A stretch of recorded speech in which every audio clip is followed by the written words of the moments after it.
हम हुक्म पिता का पाया, हम हुक्म पिता का पाया, जा वन में आसन लाया, या वन में आसन लाया, यही हुक्म हमें फरमाया, यही हुक्म हमें फरमाया।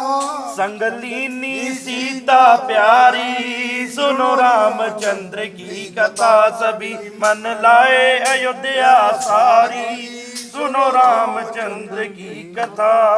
जब पंचवटी पर आए, जब पंचवटी पर आए, ऋषियों के दर्शन पाए, ऋषियों के दर्शन पाए, सब निश्चर मार गिराए, सब निश्चल मार गिराए। फिर शूर्पणखा ललकारी, सुनो रामचंद्र की कथा, सभी मन लाए अयोध्या सारी, सुनो रामचंद्र की कथा। बेशुमारों को तहे खाक में मिलाया मैंने, मौत की गोद में लाखों को सुलाया मैंने। मनुष्य को चीर क्या, कोई खुदाई को हिलाया मैंने।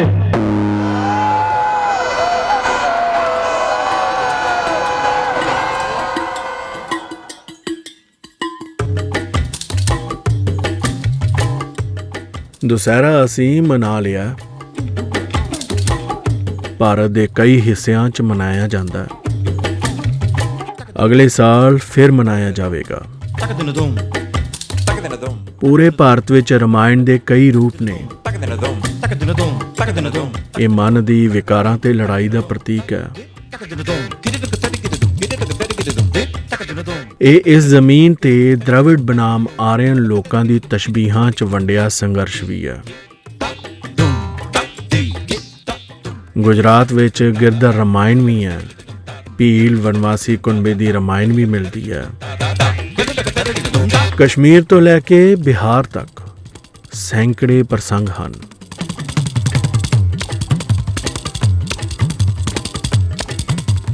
ਪੰਜਾਬੀ ਰਮਾਇਣ ਅਤੇ ਰਾਮ ਕਹਾਣੀ ਦੀਆਂ ਛੋਹਾਂ ਤੋਂ ਵੱਖ ਨਹੀਂ ਹੈ। ਸਾਡੇ ਸਮਾਜ ਦੇ ਅੰਦਰ ਰਮਾਇਣ ਅਤੇ ਮਹਾਭਾਰਤ ਦਾ ਬਹੁਤ ਵੱਡਾ ਅਸਰ ਵੇਖਿਆ ਗਿਆ। ਸਮੇਂ ਦੇ ਨਾਲ ਅਸੀਂ ਇਹਨਾਂ ਕਹਾਣੀਆਂ ਨੂੰ ਮਿਥਿਹਾਸ ਕਹਿ ਕੇ ਵੱਖ ਨਹੀਂ ਕਰ ਸਕਦੇ, ਜਾਂ ਕਿ ਜੋ ਮਿਥਿਹਾਸ ਤੋਂ ਬਾਹਰ ਹੈ ਉਹ ਸੱਚਾ ਹੈ, ਜਾਂ ਜੋ ਮਿਥਿਹਾਸ ਦੇ ਅੰਦਰ ਹੈ ਉਹ ਸੱਚਾ ਨਹੀਂ ਹੈ। ਇੰਜ ਵੀ ਨਹੀਂ ਹੈ। ਪੰਜਾਬ ਦੀਆਂ ਬਹੁਤ ਸਾਰੀਆਂ ਥਾਵਾਂ ਦੇ ਅੰਦਰ ਰਮਾਇਣ ਕਹਾਣੀਆਂ ਦੀ ਇੱਕ ਆਪਣੀ ਛੋਹ ਹੈ। ਕੋਟ ਈਸੇ ਖਾਨ ਦੇ ਨੇੜੇ ਪਿੰਡ ਜਨੇਰ ਦੇ ਵਿੱਚ ਇਹ ਮੰਨਿਆ ਜਾਂਦਾ ਹੈ ਕਿ ਉਹ ਰਾਜੇ ਜਨਕ ਦਾ ਪਿੰਡ ਸੀ। ਪੁਰਾਤਨ ਮਹਿਕਮੇ ਨੇ ਉੱਥੇ ਖੋਜ ਖਬਰਾਂ ਵੀ ਕੀਤੀਆਂ। ਜ਼ਿਲ੍ਹਾ ਪਟਿਆਲੇ ਦੇ ਨੇੜੇ ਪਿੰਡ ਕੜਾਮ ਹੈ। ਕਹਿਣ ਵਾਲੇ ਕਹਿੰਦੇ ਨੇ ਕਿ ਭਗਵਾਨ ਸ੍ਰੀ ਰਾਮਚੰਦਰ ਦੇ ਨਾਨਕੇ ਸਨ। ਇਤਿਹਾਸ ਦੇ ਅੰਦਰ ਇਹ ਜ਼ਿਕਰ ਹੈ ਕਿ ਜਦੋਂ ਸੀਤਾ ਮਾਤਾ ਨੂੰ ਇੱਕ ਵਾਰ ਫਿਰ ਤੋਂ ਵਨਵਾਸ ਨੂੰ ਤੋਰਿਆ ਗਿਆ ਤਾਂ ਅਯੁੱਧਿਆ ਤੋਂ ਸੀਤਾ ਮਾਤਾ ਨੇਪਾਲ ਆਪਣੇ ਪੇਕਿਆਂ ਨੂੰ ਜਾ ਰਹੇ ਸਨ, ਪਰ ਉਹਨਾਂ ਨੇ ਆਪਣੇ ਪੇਕਿਆਂ 'ਤੇ ਜਾਣਾ ਬਿਹਤਰ ਨਾ ਸਮਝਿਆ ਅਤੇ ਉਹਨਾਂ ਨੇ ਆਸਰਾ ਲਿਆ ਅੰਮ੍ਰਿਤਸਰ ਦੇ ਤੀਰਥ ਅਸਥਾਨ ਰਾਮ ਤੀਰਥ ਵਿਖੇ। ਰਾਮ ਤੀਰਥ ਮਹਾਰਿਸ਼ੀ ਵਾਲਮੀਕ ਜੀ ਦੀ ਰੂਹਾਨੀ ਕੁਟੀਆ ਸੀ। ਇੱਥੇ ਲਵ ਕੁਸ਼ ਦਾ ਜਨਮ ਹੋਇਆ। ਲਵ ਕੁਸ਼ ਦੇ ਬਾਰੇ ਲੋਕਧਾਰਾ ਦੇ ਅੰਦਰ ਇਹ ਗੱਲ ਵੀ ਪ੍ਰਚਲਿਤ ਹੈ ਕਿ ਲਾਹੌਰ ਸ਼ਹਿਰ ਲਵ ਨੇ ਵਸਾਇਆ ਅਤੇ ਕਸੂਰ ਸ਼ਹਿਰ ਕੁਸ਼ ਨੇ ਵਸਾਇਆ। ਅਜੋਕੀ ਰਾਸ਼ਟਰਵਾਦ ਦੀ ਬਹਿਸ ਦੇ ਅੰਦਰ ਜਦੋਂ ਨਾਵਾਂ ਨੂੰ ਲੈ ਕੇ ਅਜਬ ਤਰ੍ਹਾਂ ਦੀ ਖੇਡ ਹੈ, ਤਾਂ ਕੀ ਅਸੀਂ ਲਾਹੌਰ ਤੇ ਕਸੂਰ ਦਾ ਬਦਲੇ ਨਾਵਾਂ ਦੇ ਨਾਲ ਕਿਸੇ ਵੀ ਤਰ੍ਹਾਂ ਕੁਝ ਚਿਤਵ ਸਕਦੇ ਹਾਂ?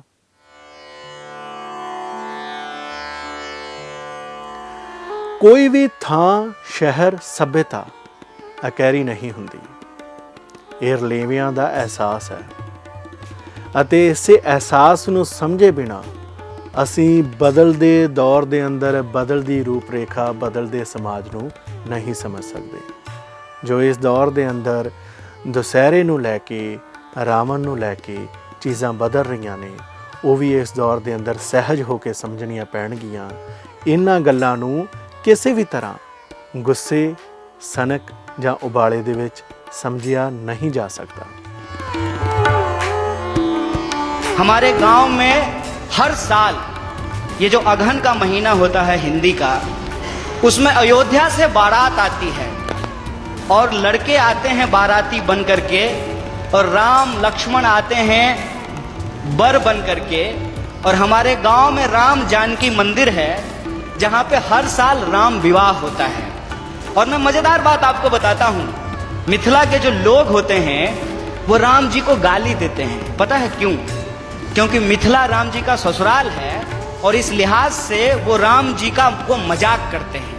हमारी संस्कृति में जब शादी ब्याह होता है तो जो बारात आती है तो बारातियों को सारातियों के द्वारा गालियां सुनाई जाती है, उनको गालियां दिया जाता है। जब आप हमारे यहाँ आएंगे तो आपको बड़ा आश्चर्य लगेगा कि राम जो भगवान हैं उनको स्वागत में लोग गालियां दे रहे हैं। ये हमारा ट्रेडिशन है कि हिंदुस्तान में कम से कम 300 से ज्यादा रामायण लिखे गए हैं, मोर देन 300। लाहौल जिले में जहां ये मंदिर है वहां की जो भाषा है लाहौली, वहां का जो रामायण है जो लाहौली भाषा में लिखी गई है, उस रामायण में सीता का अपहरण रावण नहीं करते हैं, बल्कि रावण सीता के पिताजी हैं।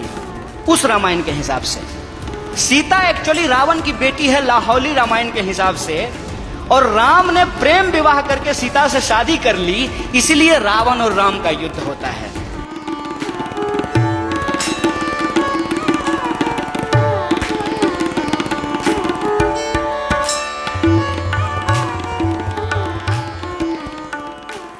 जैसे जो बोले सो निर्भय, सृष्टिकर्ता वाल्मीकि आवन की है। ਹੁਣ ਇਹ 'ਚ ਸ਼ਬਦ ਆਉਂਦਾ ਸੋ ਨਿਰਭੈ।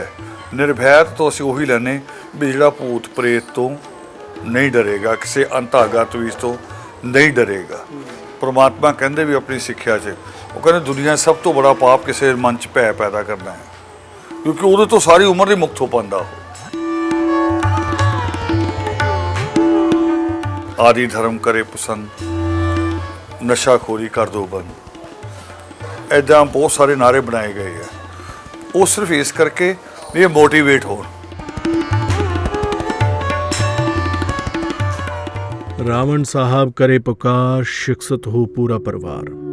जो बोला सो निर्भय, सृष्टिकर्ता वाल्मीकि दयावान की जय। इन्हां जयकारिਆਂ ਨਾਲ ਵਾਲਮੀਕੀ ਸਮਾਜ ਨੇ ਆਪਣੀ ਪਛਾਣ ਨੂੰ ਮਹਾਤਮਾ ਰਾਵਣ ਦੇ ਪ੍ਰਤੀਕਾਂ ਚੋਂ ਨਵੀਂ ਦਿਸ਼ਾ ਦਿੱਤੀ ਹੈ। ਬੁਰਾਈ ਉੱਤੇ ਨੇਕੀ ਦੀ ਜਿੱਤ ਦੇ ਪ੍ਰਤੀਕ ਦੁਸਹਿਰੇ ਨੂੰ ਭਾਰਤ ਦੇ ਕਈ ਹਿੱਸਿਆਂ ਵਿੱਚ ਨਵੇਕਲੇ ਢੰਗ ਨਾਲ ਮਨਾਇਆ ਗਿਆ। ਝਾਰਖੰਡ ਦੀ ਸ਼ਿਬੂ ਸੋਰੇਨ ਸਰਕਾਰ ਨੇ ਦੁਸਹਿਰੇ ਮੌਕੇ ਰਾਵਣ ਦਹਨ ਨੂੰ ਬੰਦ ਕਰ ਦਿੱਤਾ ਸੀ। ਤਮਿਲਨਾਡੂ ਵਿਖੇ ਈਵੀ ਰਾਮਾਸਵਾਮੀ ਪੇਰੀਆਰ ਨੇ ਦ੍ਰਵਿੜ ਕੜਗਮ ਅੰਦੋਲਨ ਦੀ ਨੀਂਹ ਵਿੱਚ ਦ੍ਰਵਿੜ ਹੋਂਦ ਨੂੰ ਮੂਲ ਰੂਪ ਵਿੱਚ ਉਭਾਰਿਆ। ਅੱਗੇ ਚੱਲ ਕੇ ਡੀਐਮਕੇ ਪਾਰਟੀ ਦੇ ਐਮ ਕਰੁਣਾਨਿਧੀ ਨੇ ਕਿਸੇ ਵੇਲੇ ਇਹ ਬਿਆਨ ਦਿੱਤਾ ਸੀ ਕਿ ਜੋ ਰਾਵਣ ਨੂੰ ਗਾਲ ਕੱਢੇਗਾ, ਸਮਝੋ ਉਹ ਮੈਨੂੰ ਗਾਲ ਕੱਢੇਗਾ। ਇਹ ਯੁੱਧ ਹੈਗੇ ਆ, ਯੁੱਧ ਇਤਿਹਾਸ 'ਚ ਬਹੁਤ ਸਾਰੇ ਹੋਏ ਆ, ਔਰ ਮੈਂ ਅੱਜ ਹੀ ਲਿਖ ਰਿਹਾ ਸੀ ਇਹਦੇ 'ਤੇ ਵੀ ਯੁੱਧ ਇੱਕ ਕਾਰਨ ਕਰਕੇ ਨਹੀਂ ਹੁੰਦਾ। ਯੁੱਧ ਵਾਸਤੇ ਜਿਹੜੇ 3 ਸ਼ਬਦ ਮਸ਼ਹੂਰ ਹੈ, ਜਰ ਜੋਰੂ ਜ਼ਮੀਨ, ਕੇਵਲ ਉਹਨਾਂ ਕਰਕੇ ਵੀ ਨਹੀਂ ਹੁੰਦਾ। ਯੁੱਧ ਕਈ ਵਾਰ ਕਲਚਰ ਕਰਕੇ ਵੀ ਹੁੰਦਾ, ਧਰਮਾਂ ਦਾ ਵੀ ਹੁੰਦਾ ਹੈ, ਅਤੇ ਉਹਦੇ 'ਚ ਇੱਕ ਜਾਤੀ ਜਿਹੜੀ ਜੇਤੂ ਹੋ ਜਾਂਦੀ ਹੈ, ਜਿਹੜਾ ਵੀ ਪਕਸ਼, ਉਹਦੀ ਕੋਈ ਗਰੰਟੀ ਨਹੀਂ ਕਿ ਉਹ ਆਪਣੀ ਤਾਕਤ ਨਾਲ ਜਾਂ ਨੈਤਿਕਤਾ ਨੂੰ ਵਿੱਚ ਰੱਖ ਕੇ ਜਿੱਤ ਪ੍ਰਾਪਤ ਕੀਤੀ। ਜਿੱਤ ਪ੍ਰਾਪਤ ਕਰਨ ਲੱਗੇ ਲਕਸ਼ ਹੁੰਦਾ ਵੀ ਜਿੱਤਣਾ ਆ, ਅਤੇ ਜਿਹਦੇ ਵਾਸਤੇ ਨੈਤਿਕਤਾ ਹੀ ਨਹੀਂ ਬਚੀ ਕੋਈ, ਉਹਨੂੰ ਸੈਲੀਬ੍ਰੇਟ ਕਰਨ ਦਾ ਕਾਰਨ ਕੀ ਹੈ? ਜਿੰਨੇ ਹਾਰਦਿਕਤਾ ਦੇ ਨਾਲ ਕੋਈ ਨਵੀਂ ਵਿਆਹੀ ਬਹੂ ਨੂੰ ਜਾਂ ਆਪਣੀ ਇੱਕ ਇੰਨੇ ਦਿਨਾਂ ਤੋਂ ਜਿਹਦੀ ਜੁਦਾਈ 'ਚ ਉਹ ਪੀੜਾਂ ਪਰਬਤਾਂ ਨੂੰ ਰਾਮ ਪੁੱਛ ਰਿਹਾ ਸੀ ਵੀ ਸੀਤਾ ਕਿੱਥੇ ਆ, ਉਨੇ ਹੀ ਹਾਰਦਿਕਤਾ ਨਾਲ ਸੀਤਾ ਨੂੰ ਅਪਣਾਇਆ ਜਾਣਾ ਚਾਹੀਦਾ ਸੀ। ਫਿਰ ਉਹੀ ਮਹਾਤਮਾ ਰਾਵਣ ਦੇ ਪੁੱਤਰ ਨੂੰ ਅੱਗ ਲਗਾਉਣ ਤੋਂ ਬਾਅਦ ਇੱਕ ਅਜੀਬ ਗੱਲ ਹੋਰ ਘਟਿਤ ਹੁੰਦੀ ਹੈ। ਫਿਰ ਦੌੜਦੇ ਉਸ ਪੁਤਲੇ ਦੀਆਂ ਲੱਕੜੀਆਂ ਚੱਕਣ ਲਈ ਪੂਰੇ ਇੰਡੀਆ 'ਚ। ਉਹ ਲੱਕੜੀ ਚੱਕ ਕੇ ਲਿਆਂਦੇ ਜਲੀ ਹੋਈ, ਔਰ ਉਹਨਾਂ ਨੂੰ ਪੁੱਛਦੇ ਅਸੀਂ ਵੀ ਇਹ ਕੀ ਹੈ? ਕਹਿੰਦੇ ਮਹਾਤਮਾ ਰਾਵਣ ਦੇ ਪੁਤਲੇ ਦੀ ਜਲੀ ਹੋਈ ਲੱਕੜੀ ਹੈ, ਜਿਹੜਾ ਇਹਨੂੰ ਘਰ 'ਚ ਰੱਖੇਗਾ ਉਸ ਘਰ ਦੇ ਵਿੱਚ ਕੋਈ ਬੁਰੀ ਆਤਮਾ ਨਹੀਂ ਆਏਗੀ, ਬਦਰੂ ਕੋਈ ਭੂਤ ਪ੍ਰੇਤ ਨਹੀਂ ਆਏਗਾ। ਮੈਂ ਹੈਰਾਨ ਹੋ ਰਿਹਾ ਵੀ ਜੇ ਮਹਾਤਮਾ ਰਾਵਣ ਉਹਨਾਂ ਦਾ ਕਾਗਜ਼ ਦਾ ਪੁਤਲਾ ਜਲੀ ਹੋਈ ਲੱਕੜੀ 'ਚ ਇੰਨੀ ਤਾਕਤ ਆ ਜਾਂਦੀ ਹੈ ਕਿ ਘਰ 'ਚ ਕੋਈ ਬਦਬੂ ਨਹੀਂ ਆਏਗੀ, ਨਜ਼ਰ ਨਹੀਂ ਲੱਗੇਗੀ ਘਰ ਨੂੰ, ਤੇ ਮਹਾਤਮਾ ਰਾਵਣ ਕਿੰਨੀ ਸ਼ਕਤੀ ਦੇ ਮਾਲਕ ਹੋਣਗੇ। ਫਿਰ ਉਹਨਾਂ ਨੂੰ ਪੂਜਣਾ ਚਾਹੀਦਾ ਕਿ ਅਪਮਾਨ ਕਰਨਾ ਚਾਹੀਦਾ? ਜਿਹੜਾ ਆਪਣੇ ਦਰਬਾਰ 'ਚ ਆਪਣੀ ਪਤਨੀ ਨੂੰ ਬਰਾਬਰ ਬਿਠਾਉਂਦਾ ਸੀ, ਫੈਸਲਿਆਂ 'ਚ ਉਹਦੀ ਬਰਾਬਰ ਰਾਏ ਲੈਂਦਾ ਸੀ, ਇਹ ਚਿਤਰਨ ਜਦੋਂ ਮਾਂ ਸੀਤਾ ਕਰਦੀ ਹੈ, ਜਿਹੜਾ ਆਦਮੀ ਪਰਮਾਤਮਾ ਵਾਲਮੀਕੀ ਦਿਆਵਾਨ ਦੀ ਇੱਕ ਸਿੱਖਿਆ ਔਰਤਾਂ ਬਾਰੇ ਉਹਨਾਂ ਦਾ ਕਿ ਜਨਨੀ ਔਰ ਜਨਮ ਭੂਮि स्वर्ग से भी बढ़कर है। दूसरी लाइन चो कहते हैं बेटियां बारे फिर कि कन्या रत्न की प्राप्ति कई जन्मों के पुरुषार्थ के बाद होती है। और राम दे लिए और उस औरत लिए कोई सत्कार नहीं, वो सिर्फ उसनों वो शंका की दृष्टि नाल देख रहा है। ਉਹਨੂੰ ਉਹ ਸਾਰੀਆਂ ਗੱਲਾਂ ਭੁੱਲ ਗਿਆ ਵੀ ਉਹੀ ਸੀਤਾ ਆ ਜਦੋਂ ਬਨਵਾਸ ਮੈਨੂੰ ਹੋਇਆ ਸੀ ਤੇ ਨਾਲ ਇਹ ਚੱਲ ਪਈ ਸੀ। ਜਦੋਂ ਭਰਤ ਨੇ ਮੇਰੀਆਂ ਖੜਾਵਾਂ ਉਤਾਰੀਆਂ ਤੇ ਇਹਨੇ ਵੀ ਆਪਣੀ ਪੈਰ ਦੀ ਜੁੱਤੀ ਉਤਾਰਤੀ, ਇਹ ਉਹੀ ਸੀਤਾ ਆ। ਉਹ ਰਾਮ ਉਹ ਸਾਰਾ ਕੁਝ ਭੁੱਲ ਗਿਆ, ਸਿਰਫ ਇਹ ਯਾਦ ਰਿਹਾ। ਰਾਮ ਇਸ ਪੱਖ ਨਾਲ ਸੋਚਦਾ ਹੀ ਨਹੀਂ ਕਿ ਜਦੋਂ ਮੈਂ ਪ੍ਰੀਖਿਆ ਲਈ ਹੈ ਸੀਤਾ ਪਵਿੱਤਰ ਨਿਕਲੀ ਤਾਂ ਸੀਤਾ ਹੀ ਪਵਿੱਤਰ ਨਹੀਂ ਹੈ ਖਾਲੀ, ਇਹਦਾ ਮਤਲਬ ਰਾਵਣ ਦਾ ਕਰੈਕਟਰ ਵੀ ਪਵਿੱਤਰ ਹੈ। सीता का मन तो नहीं डोलिया, महात्मा रावण का भी नहीं डोलिया।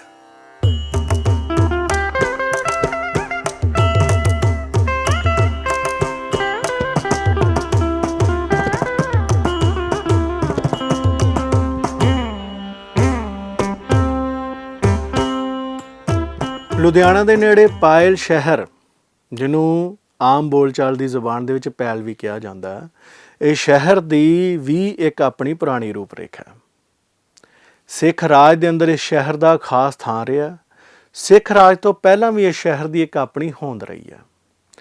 ਇਸ ਸ਼ਹਿਰ ਦੇ ਅੰਦਰ 20ਵੀਂ ਸਦੀ ਦੇ ਅੰਤਲੇ ਸਾਲਾਂ ਦੇ ਵਿੱਚ ਰਾਵਣ ਦੀ ਮੂਰਤੀ ਬਣਾਈ ਗਈ, ਜਿਹਨੂੰ ਕੁਝ ਲੋਕ ਰਾਵਣ ਦੀ ਮੂਰਤੀ ਵਜੋਂ ਜਾਣਦੇ ਨੇ, ਕੁਝ ਲੋਕ ਉਹਨੂੰ ਰਾਵਣ ਮੰਦਿਰ ਦੇ ਤੌਰ ਤੇ ਮੰਨ ਰਹੇ ਨੇ।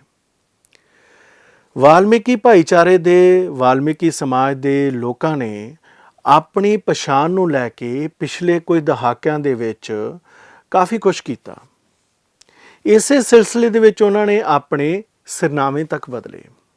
ਇਸ ਦੌਰ ਦੇ ਅੰਦਰ ਜੋ ਦਰਸ਼ਨ ਰਾਵਣ ਇਸ਼ਾਰਾ ਕਰਦੇ ਨੇ ਉਹ ਇਹੋ ਹੈ ਕਿ ਬਹੁਤ ਸਾਰੇ ਲੋਕਾਂ ਨੇ ਆਪਣੇ ਨਾਮ ਬਦਲੇ ਅਤੇ ਇਸ ਪ੍ਰੈਕਟਿਸ ਨੂੰ ਉਹਨਾਂ ਨੇ ਆਪਣੀ ਚੇਤਨਾ ਦਾ ਖਾਸ ਹਿੱਸਾ ਬਣਾਇਆ। ਪੰਜਾਬ ਦੇ ਅੰਦਰ ਤੁਹਾਨੂੰ ਅਜਿਹੇ ਬਹੁਤ ਸਾਰੇ ਨਾਮ ਮਿਲ ਜਾਣਗੇ, ਜਿਵੇਂ ਦਰਸ਼ਨ ਰਾਵਣ, ਲਖਬੀਰ ਲੰਕੇਸ਼, ਰਾਜੂ ਅਨਾਰਿਆ ਅਤੇ ਸੋਢੀ ਸੁਲਤਾਨ ਸਿੰਘ ਸ਼ੂਦਰ।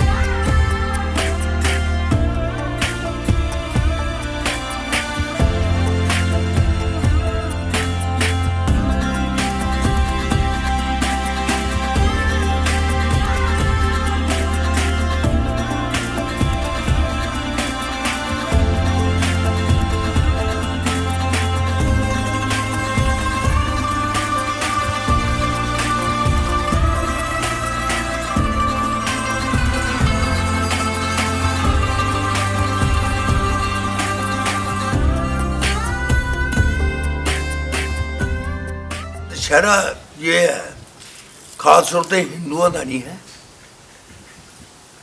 सरदार फैमिली, जट, मुसलमान, हिंबे, हर एक कास्ट दे ਇੱਥੇ ਆ ਕੇ दशहरा मनाते हैं।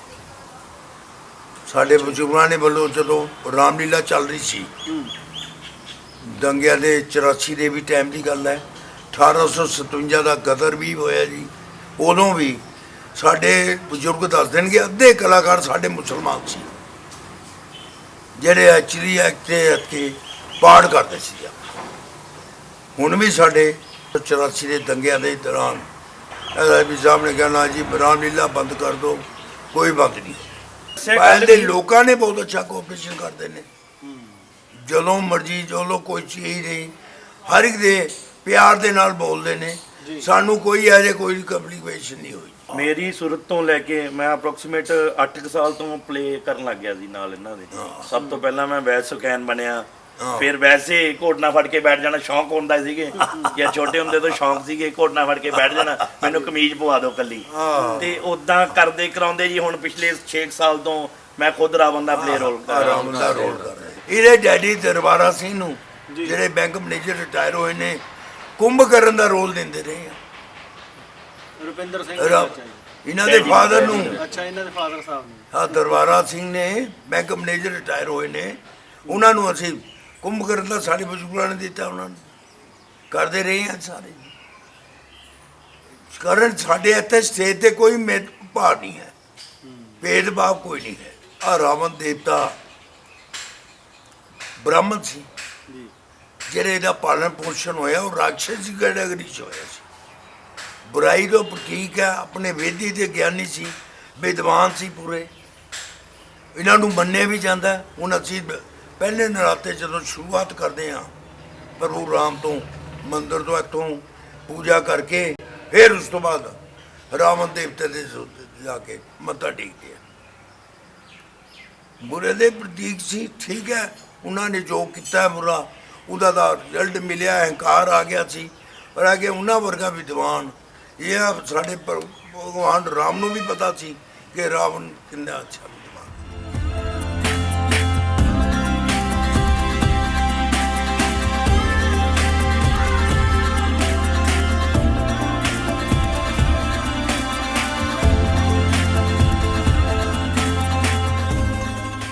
बोल सियापति रामचंद्र महाराज की जय।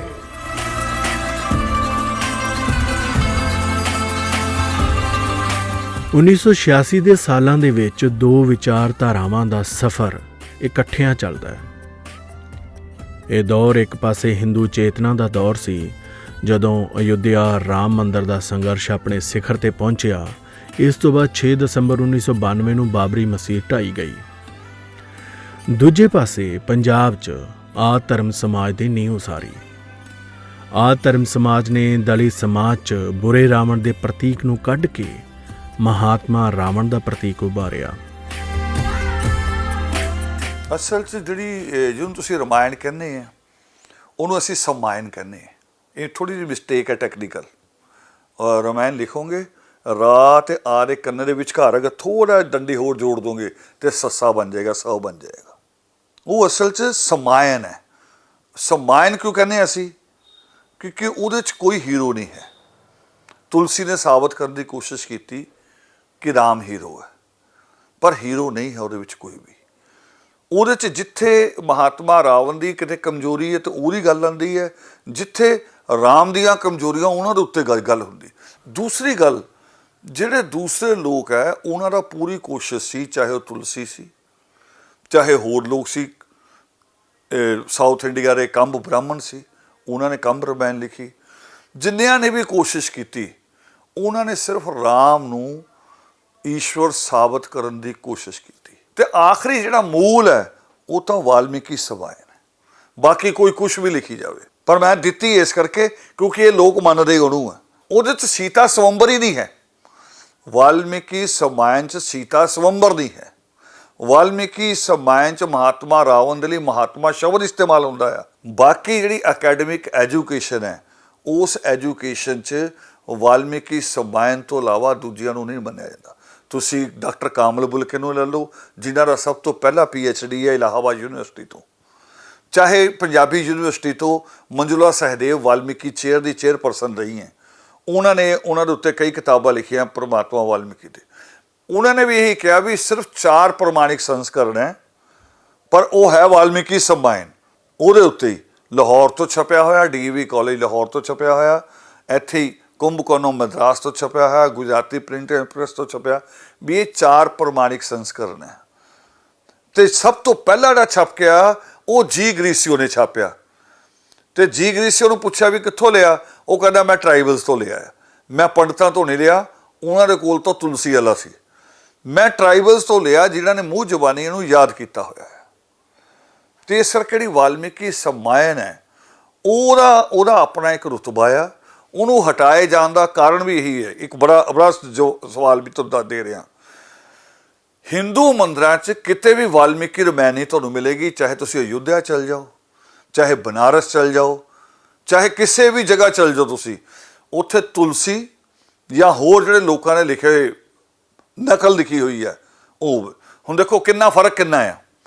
ਤੁਲਸੀ ਦੇ ਲਿਖੇ ਹੋਏ 'ਚ ਲਿਖਿਆ ਹੋਇਆ ਕਿ ਢੋਲ ਗਵਾਰ ਪਸ਼ੂ ਸ਼ੂਦਰ ਨਾਰੀ ਸਭ ਤਾਰਨ ਕੇ ਅਧਿਕਾਰੀ। ਜਿਹੜੀ ਨਾਰੀ 'ਚ ਮਾਂ ਵੀ ਆ ਗਈ, ਪਤਨੀ ਵੀ ਆ ਗਈ, ਭੈਣ ਵੀ ਆ ਗਈ, ਬੇਟੀ ਵੀ ਆ ਗਈ।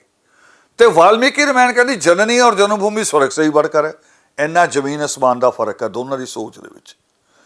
ਹਿੰਦੂ ਮੰਦਰਾਂ 'ਚ ਵਾਲਮੀਕੀ ਰਾਮਾਇਣ ਕਿਤੇ ਨਹੀਂ ਹੈ, ਤੁਲਸੀ ਜਾਂ ਹੋਰ ਲੇਖਕਾਂ ਦੀਆਂ ਰੱਖੀਆਂ ਹੋਈਆਂ। ਦੂਸਰੀ ਚੀਜ਼ ਹੋਰ ਹੈ, ਉਹਨਾਂ ਨੇ ਤਾਂ ਜਿਹੜੇ ਹਿੰਦੂ ਮੰਦਰ ਹੈ ਨਾ, ਰਾਮ ਮੰਦਰ ਖਾਸ ਤੌਰ ਤੇ, ਉਹਨਾਂ 'ਚ ਇੱਕ ਜਗ੍ਹਾ ਤੇ ਮੂਰਤੀ ਲਗਾਈ ਹੁੰਦੀ ਇਕੱਠੀ, ਸੀਤਾ ਦੀ, ਰਾਮ ਦੀ, ਹਨੂਮਾਨ ਦੀ, ਕਿਤੇ ਕਿਤੇ ਲਕਸ਼ਮਣ ਵੀ ਵਿੱਚ ਹੁੰਦਾ ਆ। ਉਹਨੂੰ ਕਹਿੰਦੇ ਰਾਮ ਪਰਿਵਾਰ। ਅਸੀਂ ਕਹਿੰਦੇ ਪਰਿਵਾਰ ਦੀ ਇਹ ਪਰਿਭਾਸ਼ਾ ਹੀ ਨਹੀਂ। ਰਾਮ ਦੀ ਮੂਰਤੀ 'ਚ ਬੱਚੇ ਕਿੱਥੇ, ਲਵ ਕੁਸ਼ ਕਿੱਥੇ ਹੈ? ਕਿਸੇ ਪੂਰੀ ਦੁਨੀਆ ਦੇ ਜਿੱਥੇ ਤੱਕ ਰਾਮ ਮੰਦਰ ਹੈ ਲੱਭ ਕੇ ਦਿਖਾ ਦਿਓ ਲਵ ਕੁਸ਼ ਕਿੱਥੇ ਨਾਲ। ਲਵ ਕੁਸ਼ ਤੋਂ ਵੀ ਇਤਰਾਜ਼ ਆ ਉਹਨਾਂ ਨੂੰ, ਕਿਉਂਕਿ ਉਹਨਾਂ ਨੇ ਸਿੱਖਿਆ ਪਰਮਾਤਮਾ ਵਾਲਮੀਕੀ ਤੋਂ ਲਈ ਹੈ। ਉਹ ਉਸ ਲਵ ਕੁਸ਼ ਨੂੰ ਵੀ ਮੰਨਣ ਲਈ ਤਿਆਰ ਨਹੀਂ ਹੈ, ਤੇ ਇਸ ਕਰਕੇ ਉਹਨਾਂ ਦਾ ਕੋਈ ਮਹੱਤਵ ਨਹੀਂ। ਲਲਈ ਸਿੰਘ ਯਾਦਵ ਦੀ ਕਿਤਾਬ ਦੇ ਉੱਤੇ ਕੇਸ ਹੋਇਆ ਸੀ ਇਲਾਹਾਬਾਦ ਹਾਈ ਕੋਰਟ 'ਚ। ਸੱਚੀ ਰਾਮਾਇਣ ਦਾ ਟਰਾਂਸਲੇਸ਼ਨ ਸੀ, ਸੱਚੀ ਰਾਮਾਇਣ ਲਿਖੀ ਸੀ ਪਿਆਰੀਆਰ ਨੇ, ਲਲਈ ਸਿੰਘ ਯਾਦਵ ਨੇ ਖਾਲੀ ਟਰਾਂਸਲੇਸ਼ਨ ਕੀਤਾ। ਇਲਾਹਾਬਾਦ ਹਾਈ ਕੋਰਟ 'ਚ ਕੇਸ ਹੋਇਆ ਤੇ ਉੱਥੇ ਤੁਲਸੀ ਰਾਮਾਇਣ ਨਹੀਂ ਪੇਸ਼ ਹੋਈ, ਕੰਬ ਰਾਮਾਇਣ, ਕਸ਼ਮੀਰੀ ਰਾਮਾਇਣ ਇਹ ਨਹੀਂ ਪੇਸ਼ ਹੋਈਆਂ। ਉੱਥੇ ਵਾਲਮੀਕੀ ਰਾਮਾਇਣ ਪੇਸ਼ ਕੀਤੀ ਗਈ ਜੀ, ਜੋ ਇਹਦੇ 'ਚ ਉਹੀ ਅਸੀਂ ਲਿਖਿਆ।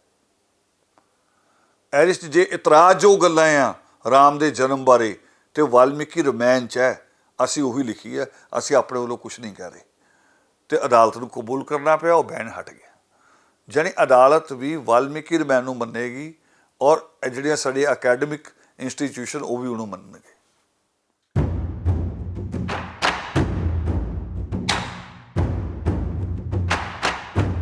ਦਰਸ਼ਨ ਰਾਵਣ ਕਹਿੰਦੇ ਨੇ, ਸਾਨੂੰ ਅਜਿਹੀ ਚੇਤਨਾ ਦੀ ਲੋੜ ਹੈ ਜਦੋਂ ਗੁਰੂ ਗੋਬਿੰਦ ਸਿੰਘ ਜੀ ਨੇ ਅੰਮ੍ਰਿਤ ਤਿਆਰ ਕਰਦਿਆਂ ਸਭ ਤੋਂ ਪਹਿਲਾਂ ਦਲਿਤ ਨੂੰ ਅੰਮ੍ਰਿਤ ਛਕਾਇਆ ਅਤੇ ਫਿਰ ਆਪ ਛਕਿਆ। ਇੰਜ ਹੀ ਜਿਹੜੀ ਤਲਵਾਰ ਛਤਰੀ ਦੇ ਅਧਿਕਾਰ ਵਿੱਚ ਸੀ, ਉਹ ਤਲਵਾਰ ਵੀ ਉਹਨਾਂ ਸਭ ਤੋਂ ਪਹਿਲਾਂ ਦਲਿਤ ਨੂੰ ਫੜਾਈ। ਦਰਸ਼ਨ ਰਾਵਣ ਮੁਤਾਬਕ ਧਰਮ ਬਦਲਣ ਨਾਲ ਜਾਤ ਨਹੀਂ ਬਦਲਦੀ। ਇਸ ਸਮੇਂ ਦੀ ਲੋੜ ਹੈ ਕਿ ਅਸੀਂ ਕਹਿੰਦੀ ਕਹਾਉਂਦੀ ਨੀਵੀਂ ਜਾਤ ਨੂੰ ਹੀ ਗਰਵ 'ਚ ਬਦਲ ਦਈਏ। ਸਮਾਜ ਵਿੱਚ ਇਹ ਕਾਰਜ ਬਹੁਤ ਜ਼ਰੂਰੀ ਹੈ ਕਿ ਰੰਗ, ਨਸਲ, ਰੂਪ, ਸਰੀਰ ਤੋਂ ਕੋਈ ਉੱਚਾ ਜਾਂ ਨੀਵਾਂ ਨਹੀਂ ਹੁੰਦਾ। ਸਾਡਾ ਮੂਵਮੈਂਟ ਸ਼ੁਰੂ ਹੁੰਦਾ ਹੈ, ਮੇਰਾ ਜਿਹੜਾ ਆਪਣਾ ਪਰਸਨਲੀ ਜੀਵਨ 'ਚ ਸਮਾਜਿਕ, ਉਹ 1980 'ਚ ਨਵੰਬਰ ਬਿਲਕੁਲ ਲਾਸਟ 'ਚ। ਉਹ ਵੀ ਐਵੇਂ ਜਿੱਦਾਂ ਐਵੇਂ ਜਾਣਾ ਆਉਣਾ, ਇੱਕ ਕੋਈ ਚੀਜ਼ ਪਤਾ ਲੱਗੀ ਵੀ ਆਹ ਚੀਜ਼ ਬੜੀ ਨਵੇਕਲੀ ਜੀ ਹੈ, ਇਹਨੂੰ ਸਮਝੀਏ ਕੀ ਚੀਜ਼ ਹੈ। ਉਹਨੂੰ ਸਮਝਣ ਗਏ, ਹੌਲੀ ਹੌਲੀ ਐਕਟਿਵ ਹੋਏ, ਐਕਟਿਵ ਹੁੰਦੇ ਗਏ। ਫਿਰ 86 'ਚ ਆ ਕੇ ਬੜਾ ਮੋੜ ਆ ਗਿਆ ਜੀਵਨ 'ਚ, ਵਾਲਮੀਕੀ ਤੀਰਥ ਦੀ ਮੂਵਮੈਂਟ ਸ਼ੁਰੂ ਕੀਤੀ। ਪਰ ਉਦੋਂ ਤੱਕ ਵੀ ਜਾਣੀ ਕਿ ਸਾਡੇ ਕੋਲ ਜਿੱਦਾਂ ਇੱਕ ਕਹਿੰਦੇ ਨਾ ਬਲੂ ਪ੍ਰਿੰਟ ਹੁੰਦਾ ਕਿਸੇ ਚੀਜ਼ ਦਾ, ਵੀ ਤੁਸੀਂ ਕਰਨਾ ਕੀ ਚਾਹੁੰਦੇ, ਤੁਹਾਡਾ ਪੂਰੇ ਦਾ ਪੂਰਾ ਏਮ ਆਫ ਆਬਜੈਕਟ ਕੀ ਹੈ, ਉਹ ਕਲੀਅਰ ਨਹੀਂ ਸੀ। ਇਹਨੂੰ ਫਿਰ ਅਸੀਂ 1994 'ਚ 1994 'ਚ ਜਾ ਕੇ ਪੂਰਾ ਕਲੀਅਰਲੀ ਸੈਟਅਪ ਕੀਤਾ ਵੀ ਆਪਾਂ ਪੂਰਾ ਕਰਨਾ ਕੀ ਹੈ। ਉੱਥੇ ਬੁਨਿਆਦ ਪੈਂਦੀ ਆਦਿ ਧਰਮ ਸਮਾਜ ਦੀ। ਅਸੀਂ ਸੈਟਅਪ 'ਚ ਲੱਭਿਆ ਵੀ ਪਰਮਾਤਮਾ ਵਾਲਮੀਕੀ ਮਹਾਰਾਜ ਦੇ ਹੱਥ 'ਚ ਵੀ ਕਲਮ ਹੈ। ਬਾਬਾ ਸਾਹਿਬ ਅੰਬੇਦਕਰ ਦਾ ਵੀ ਪਹਿਲਾ ਸਿੱਖਿਆ ਇਹੀ ਹੈ ਵੀ ਸ਼ਿਕਸ਼ਿਤ ਹੋ ਜਾਓ। ਉਹ ਅਸੀਂ ਫਿਰ ਬਲੂ ਪ੍ਰਿੰਟਰ ਦਾ ਬਣਾਇਆ। 24 ਸਤੰਬਰ 1994 ਨੂੰ ਆਦਿ ਧਰਮ ਸਮਾਜ ਨਾਮ ਰੱਖਿਆ। ਆਦਿ ਧਰਮ ਸਮਾਜ ਇਸ ਕਰਕੇ ਪਹਿਲੋਂ ਵਾਲਮੀਕੀ ਨਾਮ ਤੇ ਚੱਲਦੇ ਸੀ ਸਾਰੇ ਸੰਗਠਨ। ਕੇਵਲ ਜਿਹੜੀਆਂ ਸਫਾਈ ਕਰਮਚਾਰੀ ਜਾਤੀਆਂ ਇੰਡੀਆ 'ਚ, ਉਹਨਾਂ ਦੇ 76 ਨਾਮ ਹੈ ਇੰਡੀਆ 'ਚ, 76। ਕਿਤੇ ਹਿੱਲਾ ਹੈ, ਕਿਤੇ ਡੋਮ ਹੈ, ਕਿਤੇ ਡੁਮਾਰ ਹੈ, ਕਿਤੇ ਸੁਪੱਚ ਹੈ, ਸਾਊਥ ਤੱਕ ਜਾਏਂਗੇ ਜਿਹੜਾ ਬੱਲੀ ਬਣ ਜਾਂਦਾ ਹੈ। ਉਹ ਐਂਟਰ ਕਿੱਦਾਂ ਹੋਣਗੇ? ਤੇ ਅਸੀਂ ਸਿੰਪਲ ਜੀ ਦਲੀਲ ਰੱਖੀ ਆਪਣੇ ਸਾਥੀਆਂ ਅੱਗੇ ਵੀ ਜੇ ਲਿਖਿਆ ਹੋਵੇ ਨਾ ਕਿਤੇ ਵੀ ਢਾਬਾ ਜਾਂ ਰੈਸਟੋਰੈਂਟ, ਫਿਰ ਲੋਕ ਸਮਝ ਜਾਂਦੇ ਵੀ ਇੱਥੇ ਰੋਟੀ ਮਿਲੂਗੀ। ਜੇ ਨਾ ਲਿਖਿਆ ਹੋਵੇ ਤਾਂ ਉਹ ਅੱਗੇ ਲੰਘਦਾ ਬੰਦਾ। ਤੇ ਆਪਾਂ ਜਦੋਂ ਲਿਖਾਂਗੇ ਨਾ ਵੀ ਇਹ ਆਦਿ ਧਰਮ, ਵੀ ਸਾਰਿਆਂ ਦਾ ਜਿਹੜੇ ਉਸ ਟਾਈਮ ਦੇ ਆਦੀਵਾਸੀ ਹੈ, ਫਿਰ ਉਹ ਐਂਟਰ ਕਰਨਗੇ ਇਹਦੇ ਵਿੱਚ। ਤੇ ਉਹ ਹੋਏ ਵੀ ਐਂਟਰ। ਅੱਜ ਉਹ ਮੂਵਮੈਂਟਾਂ ਜੁੜੀਆਂ ਹੋਈਆਂ ਸਾਡੇ ਨਾਲ।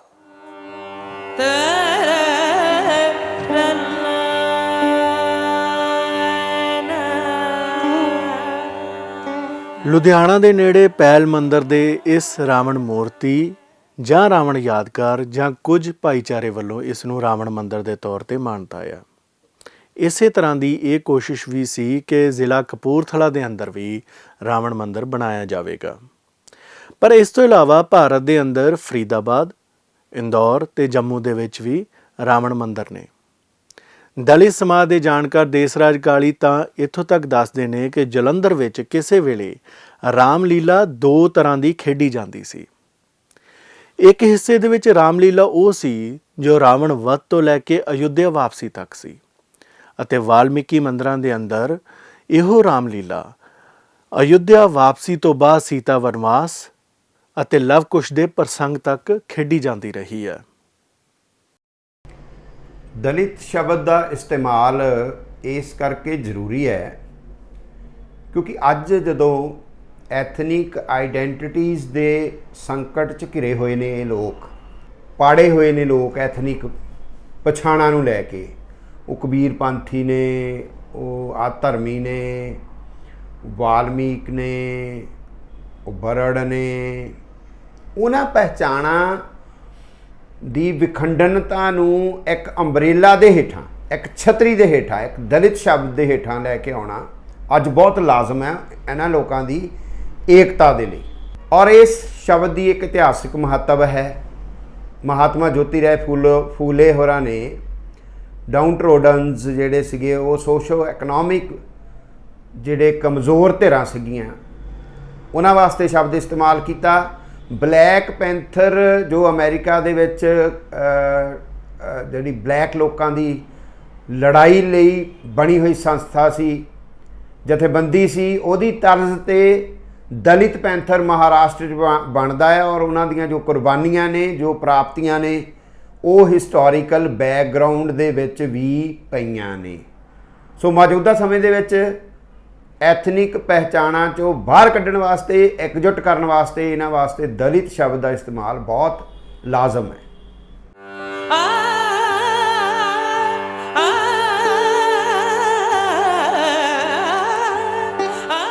ਇਸ ਦੌਰ ਦੇ ਸਮਾਜ 'ਚ ਇੱਕ ਪਾਸੇ ਇਤਿਹਾਸ ਮੁੜ ਲਿਖਿਆ ਜਾ ਰਿਹਾ ਹੈ। ਅਮੀਸ਼ ਦੀ ਕਿਤਾਬ ਇਮੋਰਟਲ ਇੰਡੀਆ ਤੋਂ ਲੈ ਕੇ ਵੱਖ-ਵੱਖ ਥਾਵਾਂ ਤੇ ਆਰੀਅਨ ਇੱਥੋਂ ਦੇ ਹੀ ਮੂਲ ਨਿਵਾਸੀ ਸਨ ਵਰਗਾ ਪ੍ਰਚਾਰ ਕੀਤਾ ਜਾ ਰਿਹਾ ਹੈ।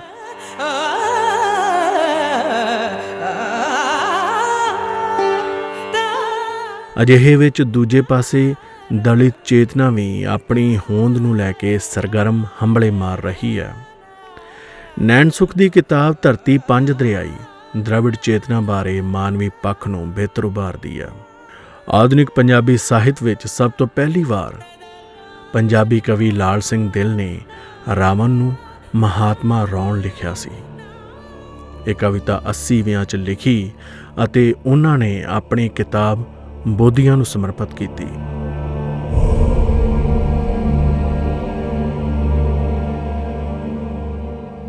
ਸ਼ੁਰੂਆਤ 'ਚ ਤਾਂ ਘਰਦਿਆਂ ਨੇ ਵੀ ਕਬੂਲ ਨਹੀਂ ਕੀਤਾ। ਪਿਤਾ ਜੀ ਨੇ ਵੀ ਕਹਿ ਤਾ ਇੱਕ ਦਿਨ ਵੀ ਜੇ ਰਾਵਣ ਨਾਮ ਰੱਖਣਾ ਤੇ ਘਰੋਂ ਬਾਹਰ ਹੋ ਜਾਓ। ਇਹ ਤਾਂ ਖਾਲੀ ਇੱਕ ਨਾਮ ਰੱਖਿਆ ਮੈਂ, ਬਸ ਛੋਟਾ ਜਿਹਾ। ਸਿੱਖ ਸੰਘਰਸ਼ ਇਸ ਤੋਂ ਬੜਾ ਆ। ਜਦੋਂ ਗੁਰੂ ਗੋਬਿੰਦ ਸਿੰਘ ਕਹਿੰਦੇ ਆ ਵੀ 5 ਕਕਾਰ ਰੱਖਣੇ ਆ, ਬਾਣਾ ਪਾਣਾ ਆ, ਉਹ ਆਦਮੀ ਜਿਹੜਾ ਪਹਿਲਾ ਜਿਹਨੇ ਬਾਣਾ ਪਾ ਕੇ ਪਿੰਡ ਗਿਆ ਹੋਊਗਾ ਵਾਪਸ, ਉਹਨੇ ਕਿੱਦਾਂ ਸੰਘਰਸ਼ ਕੀਤਾ ਹੋਣਾ। ਇਹ ਤਾਂ ਛੋਟਾ ਜਿਹਾ ਇੱਕ ਨਾਮ ਹੈ। ਮੈਂ ਉਹ ਸੰਘਰਸ਼ ਯਾਦ ਰੱਖਿਆ ਤੇ ਯਾਦ ਇਹ ਰੱਖਿਆ ਜੀ, ਪਹਿਲਾ ਆਦਮੀ ਉੱਥੇ ਡਰ ਜਾਂਦਾ, ਬਾਣਾ ਲਾ ਕੇ ਸੁੱਟ ਕੇ ਭੱਜ ਜਾਂਦਾ। ਅੱਜ ਸਿੱਖੀ ਦੀ ਸੀ ਹੋਣੀ। ਉਹ ਲੜਿਆ ਤੇ ਇਹਦਾ ਵਜੂਦ ਬਣਿਆ।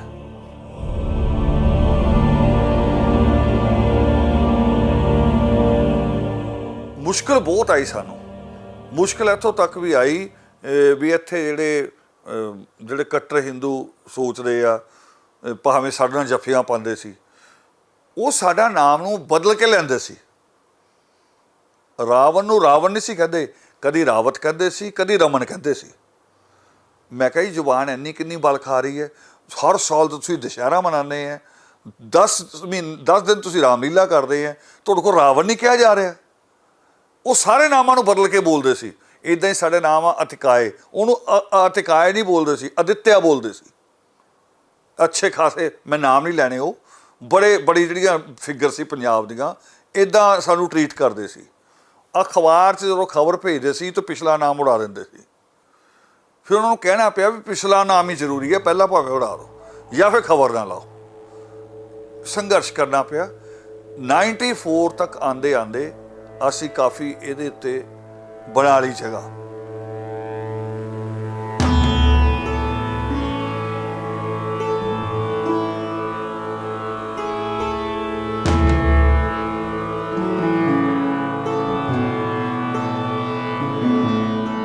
ਰਾਮ ਅਤੇ ਰਾਵਣ ਦੀ ਇਸ ਕਹਾਣੀ ਨੂੰ ਵੇਖਣ ਦੇ ਕਈ ਨਜ਼ਰੀਏ ਨੇ।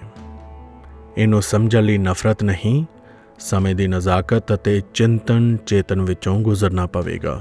ਰਾਮਾਨੰਦ ਸਾਗਰ ਨੇ ਦੂਰਦਰਸ਼ਨ ਜ਼ਰੀਏ ਰਮਾਇਣ ਨੂੰ ਘਰ ਘਰ ਪਹੁੰਚਾਇਆ ਸੀ। ਸੁਣਿਆ ਸੀ ਕਿ ਰਮਾਇਣ ਵੇਖਣ ਵੇਲੇ ਗਲੀਆਂ 'ਚ ਸ਼ਾਂਤੀ ਹੁੰਦੀ ਸੀ ਤੇ ਲੋਕ ਬਤੌਰ ਦਰਸ਼ਕ ਟੀਵੀ ਸਾਹਮਣੇ ਬਹਿ ਜਾਂਦੇ ਸਨ। 1982 ਦੀ ਗੱਲ ਏ। ਭਾਰਤ ਦੇ ਸੂਚਨਾ ਪ੍ਰਸਾਰਣ ਮੰਤਰੀ ਵਸੰਤ ਰਾਜ ਸਾਠੇ ਮੈਕਸੀਕੋ ਫੇਰੀ ਤੇ ਗਏ ਤੇ ਸੋਪ ਓਪੇਰਾ ਵੇਖ ਆਏ। ਸੋਚਿਆ ਕਿ ਭਾਰਤ 'ਚ ਵੀ ਡੇਲੀ ਸੋਪ ਹੋਣਾ ਚਾਹੀਦਾ ਹੈ। ਉਹਨਾਂ ਇਹ ਵਿਚਾਰ ਮਨੋਹਰ ਸ਼ਿਆਮ ਜੋਸ਼ੀ ਨੂੰ ਸੁਣਾਇਆ ਤੇ ਪਹਿਲਾ ਡੇਲੀ ਸੋਪ ਹਮ ਲੋਗ ਬਣਿਆ। ਰਾਮਾਨੰਦ ਸਾਗਰ ਦੀ ਰਮਾਇਣ ਟੈਲੀਵਿਜ਼ਨ ਦੇ ਸੰਸਾਰ 'ਚ ਇਹਦਾ ਸਿਖਰ ਸੀ।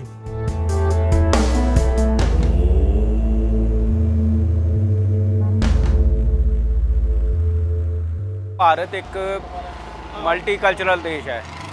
ਇੱਥੇ ਵੱਖ-ਵੱਖ ਫਿਰਕੇ ਹਨ, ਵੱਖ-ਵੱਖ ਸੱਭਿਅਤਾਵਾਂ ਆਈਆਂ, ਵੱਖ-ਵੱਖ ਸੱਭਿਆਚਾਰ ਹਨ। ਹੁਣ ਇੱਥੇ ਇੱਕ ਬੰਦਾ ਕਿਸੇ ਲਈ ਨਾਇਕ ਹੋ ਸਕਦਾ ਤੇ ਦੂਸਰੇ ਲਈ ਖਲਨਾਇਕ ਹੋ ਸਕਦਾ ਹੈ।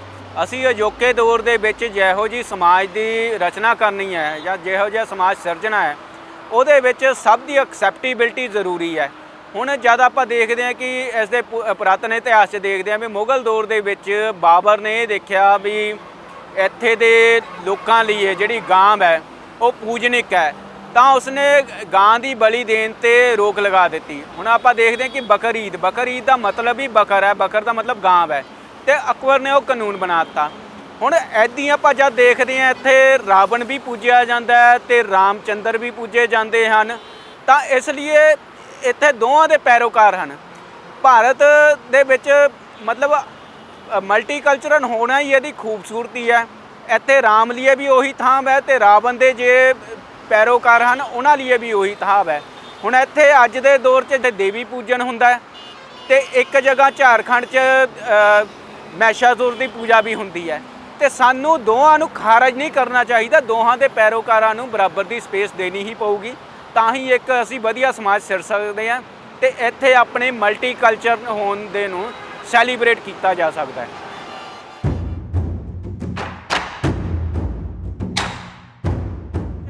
ਰਾਵਣ ਲਈ ਜਿਹੜਾ ਗੁੱਸਾ ਹੈ, ਪੁਤਲੇ ਫੂਕਣ ਵਾਲਾ ਜਿਹੜਾ ਵਰਤਾਰਾ ਹੈ, ਉਹ ਬਦਲਣਾ ਪਊਗਾ। ਮੈਨੂੰ ਲੱਗਦਾ ਵੀ ਰਾਵਣ ਦੇ ਜਿੱਥੇ ਸਾਨੂੰ ਭਗਵਾਨ ਰਾਮ ਨੂੰ ਪੂਜਣ ਦੀ ਸਪੇਸ ਦੇਣੀ ਚਾਹੀਦੀ ਹੈ, ਉੱਥੇ ਹੀ ਰਾਵਣ ਦੇ ਜਿਹੜੇ ਪੈਰੋਕਾਰਾਂ ਦਾ ਖਿਆਲ ਰੱਖਦੇ ਹੋਏ ਜਿਹੜੀ ਪੁਤਲਾ ਫੂਕਣ ਪਿੱਛੇ ਸਾਡੀ ਨਫ਼ਰਤ ਹੈ ਉਹਨੂੰ ਤਿਆਗਣਾ ਚਾਹੀਦਾ ਹੈ। ਮੈਨੂੰ ਲੱਗਦਾ ਹੈ ਵੀ ਇਹੀ ਜਿਹੜੀ ਹੈ ਸੱਚਾ ਅਤੇ ਵਧੀਆ ਸਮਾਜ ਬਣਾਉਣ ਦੀ ਇੱਕ ਸਿਰਜਣਾ ਹੋਊਗੀ।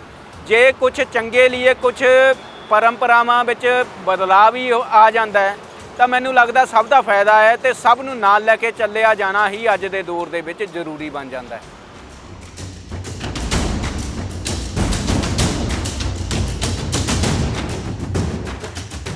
ਰਾਵਣ ਦੀਆਂ ਤਸਵੀਰਾਂ ਹੁਣ ਸੋਹਣੀਆਂ ਬਣ ਗਈਆਂ ਨੇ।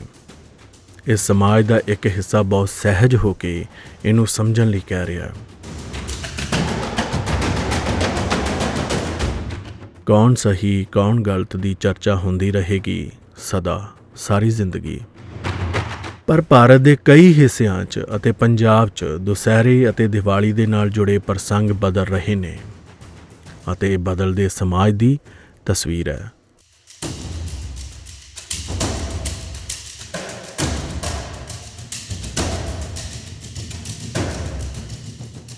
ਸਤਿ ਸ੍ਰੀ ਅਕਾਲ, ਮੈਂ ਹਰਪ੍ਰੀਤ ਸਿੰਘ ਕਾਲੋਂ ਦੀ ਅਨਮਿਊਟ ਵਾਲਾ ਇਹ ਕਹਾਣੀ ਤੁਹਾਡੇ ਤੱਕ ਲੈ ਕੇ ਆਇਆ ਸੀ।